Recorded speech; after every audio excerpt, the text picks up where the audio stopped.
ياسين طفل عنده 6 سنوات.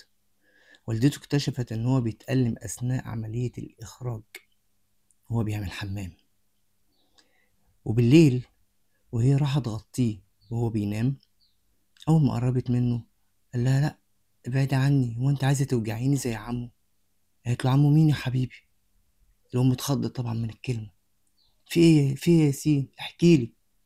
فالولد خاف يحكي لها، قال لا مش هقدر احكي لك. في ايه يا حبيبي؟ لا، اصل عمو ولا.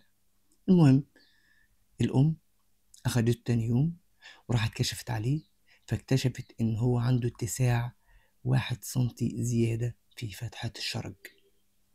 والدكتور قال لها ان الطفل بيتم انتهاكه.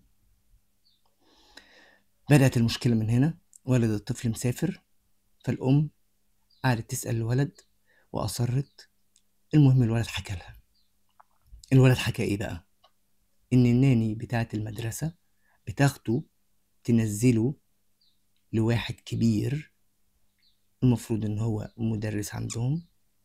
هو الولد فاهم إن هو مدرس، سنه كبير، عجوز وأقرع وتخين ويلبس نظارة. بمرة توديه الحمام، مرة توديه في الجراج في عربية قديمة مهجورة. المهم إن هو بيقلعه البنطلون ويوجعه، ولما الولد بيجي يجري منه بيشده من شعره ويحط إيده على بقه ويهدده إن هو هيموت أبوه وأمه. فالولد خاف، والناني هددته، قالت له اوعى تقول لبابا وماما، عشان عمه ناصر، هو شو اسم الشهرة ناصر لكن هو اسمه صبري، هيموت بابا وماما. الولد خاف. المهم فضل فترة كل مرة بيتاخد بيتألم ويتوجع، فراح للمس بتاعته وقال لها يا مس أنا عايز أقولك على حاجة. طبعا الولد كان بيتكلم بخوف وبرهبة وبرعب. فالمس قالت له في ايه يا ياسين؟ في حد بيضربك من صحابك؟ قال لها لا، الناني بتاخدني توديني اعمل حمام وانا مش عايز اعمل حمام، فتوديني التواليت. تمام. وهناك في واحد كبير تخين واقرع وبيلبس نظارة، هو مدرس عندنا اسمه عمو ناصر، بيعمل فيا 1 2 3. فالمس المحترمة راحت للمديرة وحكت لها.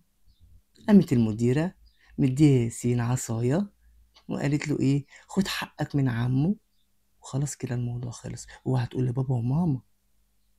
لمدة سنة كاملة، لمدة سنة كاملة مديرة المدرسة والمدرسة بتاعته والناني الدادة بيداروا على عملة الشخص ده، وبيودوا الولد له يعمل فيه كده ويعذبه.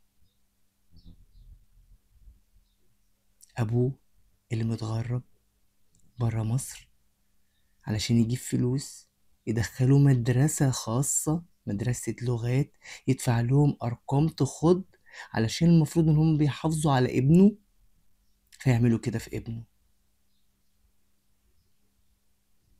الموضوع دلوقتي في القضاء، بس في أقاويل وأخبار إن هم بيحاولوا يلموا الموضوع. الناس دي لازم تتحاكم، كلهم لازم يتحاكموا، لأن اللي حصل ده غير مقبول. تخيل إن ده ابنك وشوف رد فعلك هيبقى عامل إزاي. أنا بجد تخيلت إنه ابني وبكيت.